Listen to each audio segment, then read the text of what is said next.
बिस्मिल्लाहिर्रहमानिर्रहीम। अस्सलाम वालेकुम। Welcome to home nursing service. Dear viewers, उम्मीद है सब लोग खैरियत से होंगे। आज का जो मेरा टॉपिक है वो है माउथ अल्सर। बहुत सारे लोगों ने मुझे इसके बारे में पूछा है, मुझे कॉल्स मैसेजेस किए हैं कि इसकी ट्रीटमेंट क्या है, ये क्यों होता है, इससे बचाव कैसे करते हैं। तो फ़र्दन हर एक को बताना पॉसिबल नहीं था। मैंने डिसाइड किया है कि एक वीडियो बनाते हैं जिसमें आप सब लोग उसको देख सकें और उससे बच सकें और या उसकी ट्रीटमेंट कर सकें। बगैर टाइम को ज़ाया किए हम अपने टॉपिक की तरफ बढ़ते हैं। तो वीडियो मेरी आपने अंत तक लाजमी देखनी है। मैं आपको बताने चला हूँ माउथ अल्सर क्या है। माउथ अल्सर एक ऐसा इन्फेक्शन है जो आपको एज के किसी भी हिस्से में आपको हो सकता है।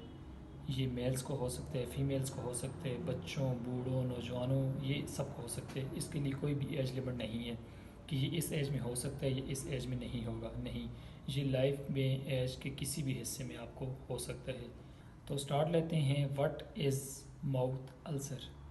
माउथ अल्सर को हम मेडिकल टर्म में एप्थस अल्सर भी कहते हैं।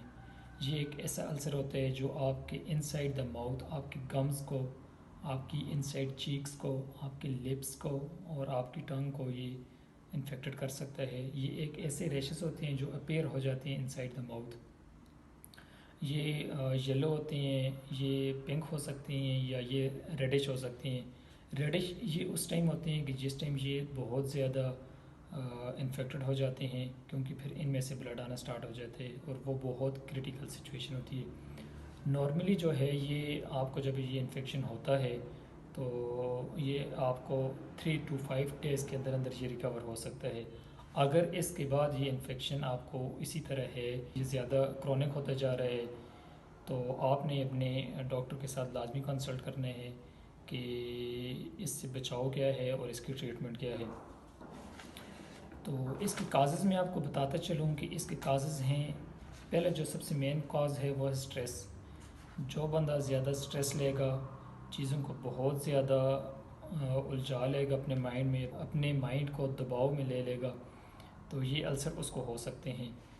दूसरी वजह आपको नींद की कमी हो सकती है। जब आप नाइट में या आप कोई बहुत ज़्यादा काम करते हैं, नाइट शिफ्ट है आपकी, या घर में आप नहीं सोते, बहुत ज़्यादा मोबाइल यूज़ करते हैं, लेट नाइट तक आप जागते रहते हैं, सुबह जल्दी उठ जाते हैं, तो ये भी आपकी एक कॉज हो सकती है माउथ अल्सर के लिए।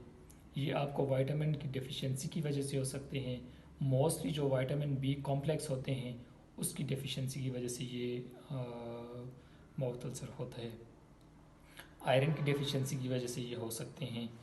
तो इसके लिए ट्रीटमेंट ये है कि दो तरह के ट्रीटमेंट होते हैं। एक तो वो ट्रीटमेंट है कि जो आप घर में कर सकते हैं, और एक वो ट्रीटमेंट है जो आप हॉस्पिटल में जाके किसी डॉक्टर से कंसल्ट करके जो डॉक्टर आपको प्रिस्क्राइब करेगा वो ट्रीटमेंट है। घर में आप इजीली ये कर सकते हैं कि रिमूव यूर स्ट्रेस।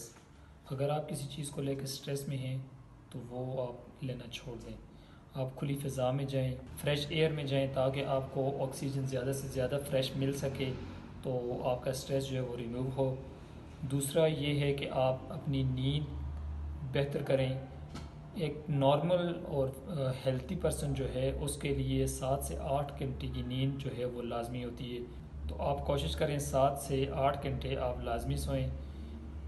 इसके लिए आप कर्ड, दही जो होते हैं उसका इस्तेमाल ज़्यादा से ज़्यादा करें ताकि आपको इन्फेक्शन जो है वो रिकवर हो जाए। आप बेकिंग सोडा का इस्तेमाल करें और आप साल्ट वाटर लें। ये तो वो ट्रीटमेंट है जो आप घर में कर सकते हैं। दूसरा जो हमारा ट्रीटमेंट है वो है मेडिकल ट्रीटमेंट। ये वो ट्रीटमेंट है कि जिस टाइम आपको इन्फेक्शन हो जाए आप अपने डॉक्टर से कांटेक्ट करें, वो जो मेडिसिन आपको प्रिस्क्राइब करता है वो आप इस्तेमाल करें, या आप काउंटर सेल मेडिसिन में ये ख़ुद भी ले सकते हैं। उसके लिए आपने लेनी है anti bacterial ointments with addition of local anaesthetics. इसका ये होगा कि एंटी बैक्टीरियल ऑइंटमेंट से आपका इन्फेक्शन कवर हो जाएगा, और जो साथ लोकल एनेस्थेटिक्स की एडिशन होगी वो आपके पेन को कम कर सकती है। और आपने मल्टी वाइटामिन लेने होते हैं, आयरन आपने लेना होता है। इसमें फोलिक एसिड 5 mg में एक टेबलेट आती है, बहुत इफ़ेक्टिव यूज़ है वो आप एक रोज़ाना ले सकते हैं। उससे आपका ये इन्फेक्शन रिकवर हो सकता है। तो कोशिश करें कि आप वाइटामिन ज़्यादा से ज़्यादा लें, और वो वाइटामिन जिनमें विटामिन बी कॉम्प्लेक्स की क्वांटिटी मैक्सिमम हो, तो आपने ये वाला ट्रीटमेंट इसके लिए करना है। मैं एंड में एक चीज़ आपके साथ और भी ऐड करता चलूँ, ये भी मुझसे बहुत सारे लोगों ने क्वेश्चन किया है कि जी हमको गैस बहुत ज़्यादा हो जाती है। तो मैं उनको एक ही ट्रीटमेंट बताता होता हूँ कि आप खुदारा जब आप खाना खाते हैं उसके बाद आप पानी का इस्तेमाल बंद कर लें।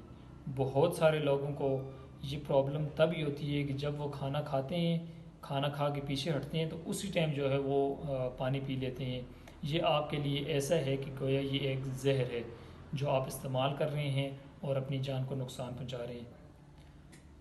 तो मेरी आपको यही एडवाइस है कि अगर आप जिस टाइम खाना खा लें उसके बाद आप पानी बिल्कुल भी ना पिए। कम से कम आप आधा घंटा पानी ना पिए, ये कम से कम है। वैसे मेडिकल जी कहती है कि आप 1 घंटा 1.5 घंटा पानी ना पिए। तो आप इस चीज़ को अवॉइड करें। जब आप खाना खाएं उसके बाद कोशिश करें कि आप पानी ना पिए। आपकी जीआईटी की जो मोस्टली डिजीज़ हैं वो आप खुद ही देख सकेंगे कि आपकी वो डिज़ीज़ जो है वो रिकवर हो जाएंगी। उम्मीद है मेरी वीडियो आपको पसंद आई होगी। मिलते हैं एक नई वीडियो के साथ, तब तक अपना ख्याल रखिएगा। अल्लाह हाफिज़।